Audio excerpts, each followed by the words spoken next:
And this is why Planet Fitness exists. All right, we're talking about three key target areas that women have a really hard time training when they're focusing on weight loss instead of muscle development. So in this case, we're focusing on isolating the hamstrings. One of the key areas that women don't think about development when they're thinking about their glutes, they'll go in and do squats, they'll do all kinds of lifts to grow their glutes, but they won't think about growing their hamstrings, which is one of the keys to having great glutes. This is one of the best and only ways to truly isolate the hamstrings. This is called a Nordic, and now you can do this many different ways. We're gonna have her focus on the eccentric movement, so it's really slow. And again, hamstrings are one of those muscles that really respond to lengthening movements, going full stretch in the lift. And so this will isolate the hamstrings in order to help you stimulate them and to go into other workouts. Let's say, like for example, a squat. If I wanna recruit my hamstrings more, I should start with something like this in order to activate them. So we're gonna have Kendall show us what this looks like. She's gonna focus on tension. She's really focused on her hamstrings, keeping her core tight. She's going down.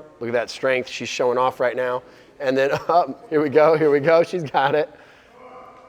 Now I'm gonna tell you, that is 10 times harder than it looks. And if you've never done this before, you're gonna look like an idiot, but don't worry, it gets better. You'll start looking somewhat like this. So we're gonna focus on a couple more. You really only need to, first couple times, because this will burn, you really only need to do like 2 sets of like probably 3. Perfect.